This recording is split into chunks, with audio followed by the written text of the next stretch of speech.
Well, Keir Starmer has said that there will be no national inquiry into this scandal, and that's why I'm going to make a series of small videos showing exactly why we need one. I'm not going to focus on the crimes themselves. I'm going to assume that you know more or less what they are, although inevitably in the course of this conversation we will have to talk about some of them, and I guess that's a bit of a trigger warning for you.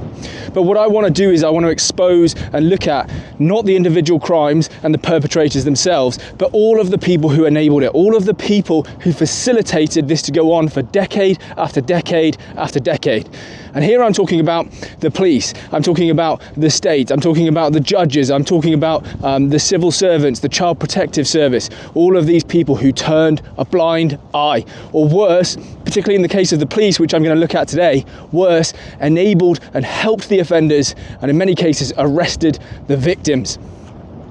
It's really horrible. And look, that is why we need a national inquiry, because none of these people have been held to account. It's fine for you to stand on stage and say, well, look, you know, we've arrested the people who are committing the crimes themselves, you know, the original crimes, and therefore it's all done and said. But it's not, because nobody else has been held to account. And by the time I get to the end of this video, you will be shocked, you will be mortified at the fact that none of these people have gone to prison. So look, the first video that I'm going to draw your attention to is a video from 2014, and it's the police chief from South Yorkshire Police, David Crompton, and he's being interviewed by Lord Ian Austin specifically about his police officers and what they knew and what they did not do as a result of their knowledge. In 2008, an 11-year-old girl came to the attention of the police after she disclosed that she and another child had been by a group of adult males.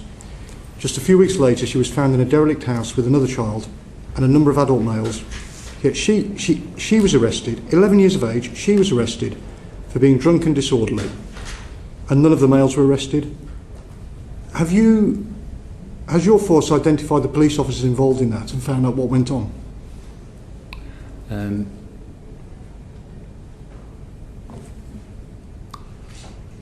I don't know. Okay. Don't know. Police officer dismissed the case of a 12-year-old girl who'd been with up to 5 Asian males because he said she had been, quote, 100% consensual in every incident. 12 years of age? I think that's unbelievable, to be honest. Have you identified who that officer was and found out what happened there? Can I just make one thing clear?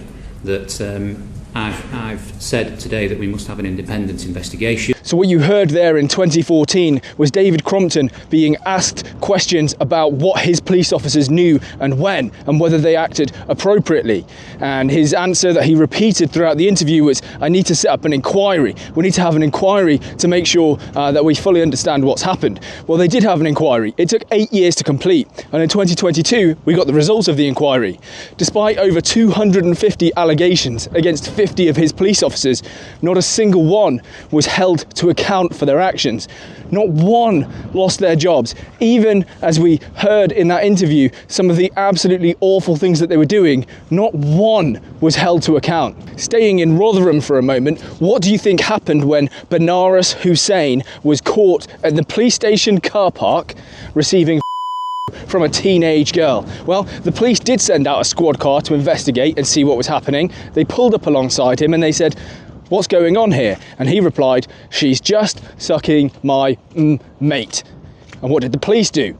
Well, they didn't react to this. They drove off and they left him to it. Now, thankfully, years later, Benares Hussein was caught, arrested, charged and sent to prison for 19 years. Although he's since been released, and will he be deported? Probably not. Here's another one for you. As per an article in The Independent, although I can't work out exactly which scandal, which operation this relates to, but as per an article in The Independent, a girl named CSA12, well, she went missing and the police knew that she was being abused. Not only that, they frequently found her as a missing person in a car with groups of her abusers, and they did nothing. In fact, they chastised her. They told her that she was what was wrong with society, that she was going to get these fine young men in trouble. That was the police response. Let's move now to Oldham, 2006, and I'm going to show you how the police let down a girl named Sophie, not her real name. And it's pretty shocking. I'm going to read this out word for word. So if you are likely to be triggered by this, skip ahead past this point because it's pretty harrowing. Okay, so here we go. One night in Oldham in 2006, for example, a 12-year-old girl named Sophie entered a police station and reported that she had been in a graveyard by a man named Ali. A desk officer told her to come back with an adult when she was sober. Two men accosted her in the police station, joined by a third. They her in their car. When they dumped her on the street, she asked a man named Sarwar Ali for directions. Instead, he took her to his home, her, and gave her money for her bus fare home. A man named Shakil Chowdhury pulled up in his car and offered to take her home. Instead, he abducted her and took her to a house where he and 4 other men repeatedly her.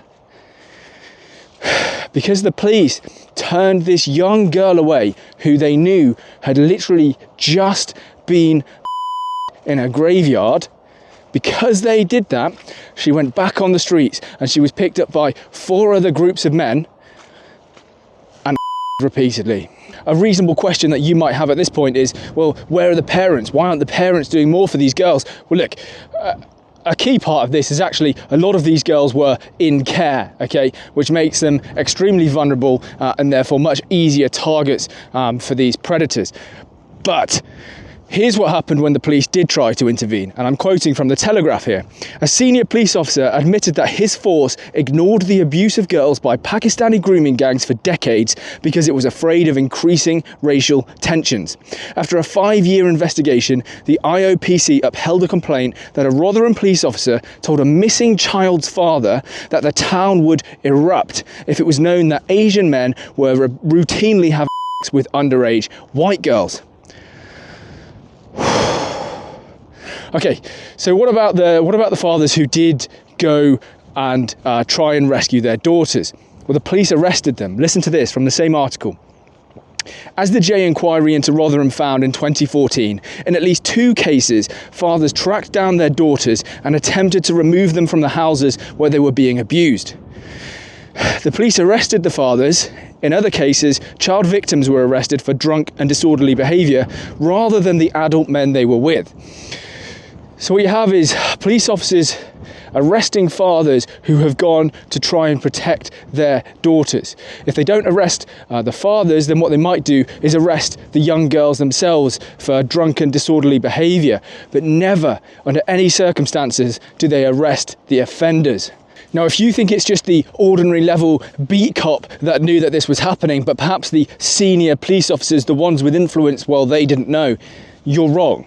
You see, in 2010, the West Midlands Police Force produced a report, and that report made very clear that these gangs were approaching girls at the school gates. But there's something else in that report, something very important. That report also stated that the predominant offender profile of Pakistani Muslim males, combined with the predominant victim profile of white females, has the potential to cause significant community tensions. So knowing that, as they did, what do you think they did with this report in 2010? They buried it. They buried it. We only found out it even existed many years later because of a Freedom of Information request. They completely buried this report.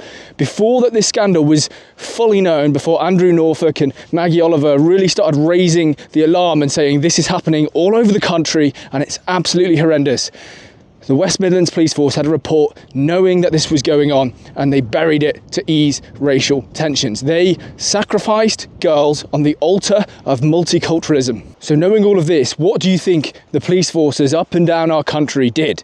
Well, I'll tell you exactly what they did. They received instructions from more senior police officers, handed down to the detectives, to go and find offenders of a different ethnic profile. Let's try and balance this out so that we can ease ethnic tensions, racial tensions in the country. That's what they did. They ignored one group and tried to find offenders of a different ethnicity. That's a complete betrayal. In this country, we often say the police are here to police without fear or favour. The police were policing with fear. They were so scared of any kind of backlash if what they knew and what they knew to be true came out, that again, they were happy to betray all of these young girls. Let me bring up another case, this time from Rochdale. a girl named Victoria Agoglia. She was 15 and she was in care at the time, very, very vulnerable. Well, she went to the police and she reported what was happening to her, but the police did absolutely nothing, as they did for thousands, tens of thousands, possibly hundreds of thousands of girls up and down the country. They did nothing. And why do I bring up Victoria's case? Well, because it has a particularly tragic ending. Her abuser, Mohammed Yaqub, her. He injected her with an overdose of heroin and she died at the hands of her abuser. Now the police, if they had taken her seriously, if they had put aside their fears of tensions in their community, if they had actually acted in favour of the law and in favour of the people in this country, the girls in this country, if they had done their job properly, Victoria, well, she might still be here today. But they just didn't have the courage, and yet not a single one has been held to account for any of this. So having heard just some of these stories today of complete and utter police failings, I want you to reflect on the fact that Keir Starmer says we do not need a national inquiry. We've already had some inquiries. Well, let me say this to you, Keir Starmer. Yes, we do need a national inquiry. We need it because not one of these police officers, no government employee, no one in Child Protective Services, nobody has been held to account for this scandal. Those inquiries clearly were not sufficient if they were not naming, shaming, and ultimately trying to prosecute or give evidence for potential prosecutions for these people. That is why we need a national inquiry. And this is just the first video I'm going to make. I'm going to talk about the justice system, the media, the state, politicians, and all of their roles in covering these things up. And by the end of this small series of videos that I will have made, I find it hard to believe that anyone could agree with Keir Starmer that we don't need a national inquiry. Now, he says people calling for a national inquiry are just giving in to far-right tropes. Not only is what he's saying completely false, let me make a point to you, Keir Starmer. What's worse, exposing this and talking about this for a far-right ideology to amplify a far-right ideology, or completely covering it up so that you can protect multiculturalism and left-wing idealism? What's worse, exposing it for your right-wing views or covering it up for your left-wing views? And that is the point we're trying to get at. You want to call us far-right and say that we're bad because we want to talk about this and we want an inquiry into this, but you and your like are 3, 4, 5, 6, 7, 8, a million times worse because you covered this up to protect your own ideals. Now, videos like this are two things. First of all, they're essential and they have to happen. But secondly, they're also not the best thing for my YouTube channel. So all I would ask is, if you can, to leave a like and a comment. And if you're not already subscribed, please do so, because that would help the channel going forwards. Yeah, till the next one.